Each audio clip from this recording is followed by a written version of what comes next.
तार कर लिए गए रात को, कोई दिन को, कोई आधी रात को। फिर जब हमारे साथी जब फांसी जा रहे थे तो उनके ऊपर लाठीचार्ज हुआ, बातें नहीं उनकी सुनी गई। जिस तरीके से उन पे गाड़ियां तोड़ दी गई, मोटरसाइकिल तोड़ दिए गए, एक पत्रकार साथी की जो चैन है वो छीन ली गई, वो सारा प्रकरण वहां हुआ। उसके बाद आक्रोश और बढ़ गया हमारा कि भाई सरकार लगातार हमें परेशान कर रही है। जो एक हमारा भाई है वो 12-13 दिन से वहां पड़ा है, उसकी मिट्टी पलीत हो गई है, मिट्टी मतलब कि जो रेरे मट्टी हो गई है, उसको सरकार देख नहीं रही है। तब हमने यहाँ कल एक और बड़ी पंचायत करी, बहुत बड़ी शोक सभा मान लो उसको हमने करी थी, जिन्हें आपने भी कवर किया। उसके बाद सरकार की तरफ से नोटा आया कि जो कमेटी है, धरना कमेटी जो धरना को चला रही थी, उसके 5 साथी वहां गए मीटिंग करने के लिए, मुख्यमंत्री ने बुलाया। जो हमारी डिमांड थी वो सारी की सारी हमने वहां रखी, जो हमारा प्रतिनिधिमंडल वहां गया था। सरकार ने वो सारी बातें मानी और उसमें एक जो मांग और हमारी जुड़ गई थी, पहले 3 ही थी, गिरफ्तारी हो, कंपनसेशन मिले, नौकरी मिले। और जो ये सारा प्रकरण 15 तारीख का हुआ, उसमें एक डिमांड और जुड़ गई हमारी। जो साथी 10 अंदर गए, उन पे संगीन धाराएं लगाई गई, देशद्रोह जैसी धाराएं लगाई गई, वो वापसी हो, वो रिहा हो। और जो मुकदमे हमारे बहुत सारे साथियों के जो जिनको डिटेन कर लिया था, उन पे भी मुकदमे जो लगे थे, वो सारे के सारे बहाल हो। जो नुकसान वहां हुआ किसानों का, गाड़ियां टूटी, मोटरसाइकिल टूटे, चैन ने जो खुशी, उसकी भरपाई हो। ये सभी चीजें मुख्यमंत्री ने मानी है।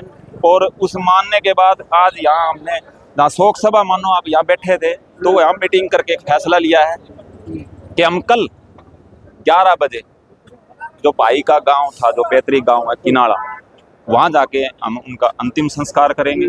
और आगे की जो हमारे जो एक रीति रिवाज है मतलब समाज की, उसके हिसाब से उनके जो दिन है वो हम वहाँ बैठ के शोक सभा वहाँ मनाएंगे।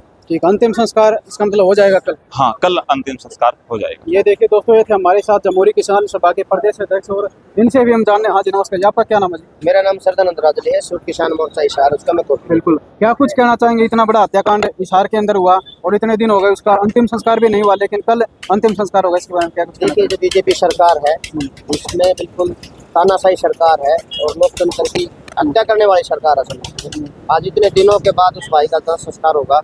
कल हमारी जो सीएम के साथ हमारी कमेटी की मीटिंग हुई थी, उसमें हमारी जो 4 मांगे थी वो मान ली गई, जैसे प्रधान जी ने बताया।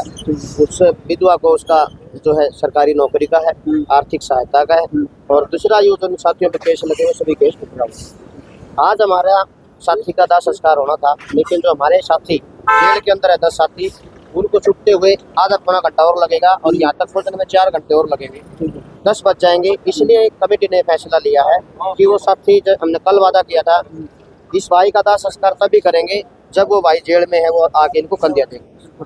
तो इसलिए हमने इसका समय 10 बजे रखा है। कल के नाड़ा गाँव में 10 बजे जीवन कुंडू का दाह संस्कार किया जाएगा।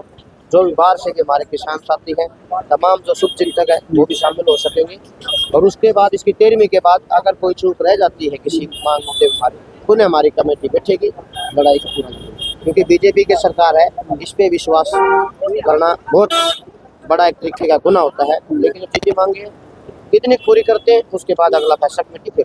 ये देखिए दोस्तों, कहने का मतलब मुख्यमंत्री ने जो है मीटिंग में जो फैसला दिया, कहने का मतलब कल दिन मान ली है। अभी आगे को क्या कुछ रणनीति रहने वाली है, आप सभी को बता दें, कल 11 बजे जो है जीवन कुंडू का अंतिम संस्कार, 10 या 11 बजे के करीब जीवन कुंडू का अंतिम संस्कार कर दिया जाएगा। इस वीडियो को ज़्यादा से ज़्यादा शेयर करें दोस्तों। इस रिपोर्ट से आपको हम तस्वीरें दिखा रहे थे। जय हिंद, जय भारत। ठीक है।